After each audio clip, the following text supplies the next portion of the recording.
Hi, I'm Jamie Wright, middle school librarian, and I'm here to help you find your next great book. Today's episode of Middle School Book Talks features books with a lot of cooking or baking in the story. Lasagna Means I Love You by Kate O'Shaughnessy is about Mo, who has just lost her grandmother and needs to find a new place to live. Before she died, her grandmother encouraged her to find a hobby, and Mo likes cooking, especially collecting others' family recipes and the stories behind them. She wants to share the recipes and stories on social media, but she doesn't have the equipment. She does get matched with some young foster parents who have a lot more money than her grandmother and very different expectations around the house. There's also a distant relative who might be willing to give Mo a home.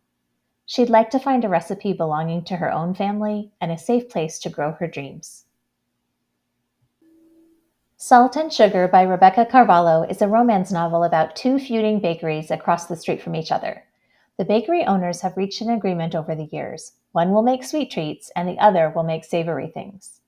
When Laurie's grandmother dies, Laurie and her mother struggle with the loss, and before long, they're struggling with finances. Laurie feels like losing her grandmother's bakery would be like losing her all over again, so she'll do anything to keep the bakery in the family. The thing is, she doesn't even know how to cook, and her mother pushes her away from the kitchen toward her studies.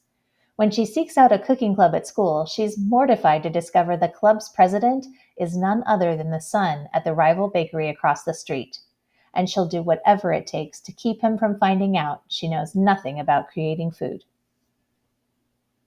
All You Need Is Love by Tania Guerrero begins just as Alba's mother is sending her away to Spain to stay with her grandmother. It's not that her home life is so great, but Alba wishes her mother wanted to have her around. Alba is used to running when things get hard, and in Spain, there's a bakery near her grandmother's house, and Alba finds herself spending more and more time there, and even making some new friends. She gets to know her grandmother and learn some family stories and Spanish culture, including the food. Stef Soto Taco Queen by Jennifer Torres. Taco Queen isn't Steph's favorite title. It's what her former friend turned mean girl named her. Now that she's in middle school, Steph feels a little embarrassed by her family's taco truck and how overprotective her parents are.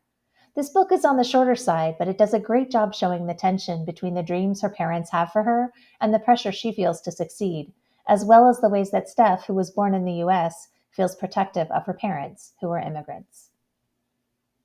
Midsummer's Mayhem by Rajani LaRocca is not in verse, in spite of its Shakespearean plot connection. Mimi, who comes from a big Indian American family, wants to win a cooking contest, and she hopes to get her father's help since he's a food critic. She wanders into the woods behind her house and meets a boy, and together they gather unusual ingredients that she takes home and uses to experiment with recipes. But strange things are happening in her family, and Mimi begins to wonder if her cooking habits are causing the mischief. It's a story about family and friendship with a sprinkle of magic, and so is a companion book by the same author called Much Ado About Baseball. Neil Flambe and the Marco Polo Murders by Kevin Sylvester is the story of a 14-year-old world-renowned chef who also helps the local police detective solve crimes. When excellent chefs start disappearing, Neil has to act fast to crack the case before he becomes a suspect or the next victim. The book includes a lot of specific vocabulary related to cooking and to the historical legends surrounding Marco Polo. The author keeps you guessing, and it's a lighthearted series in spite of all the murdery bits. It's hard to like Neil, which is, oddly, what makes you kind of like Neil. It's Raining Cupcakes by Lisa Schroeder is technically the first book in this series, but you really can read any of these three books in any order. Each book focuses on a different friend in the trio. All three are pretty light, fast reads that focus on friendship with some baking. In this particular book, Isabel's mother is opening a bakery, and she wants to help make it a success, so she isn't sure if she has time to enter the local baking contest her friend Sophie tells her about.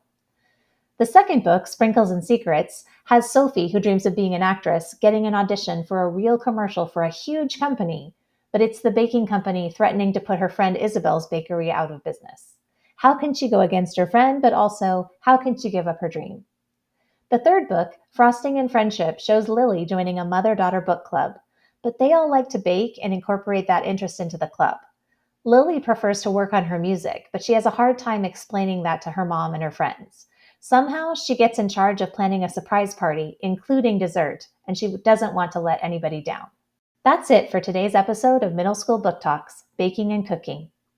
If you're still searching for something great to read, reach out to your librarian. And remember, a book is always a good idea.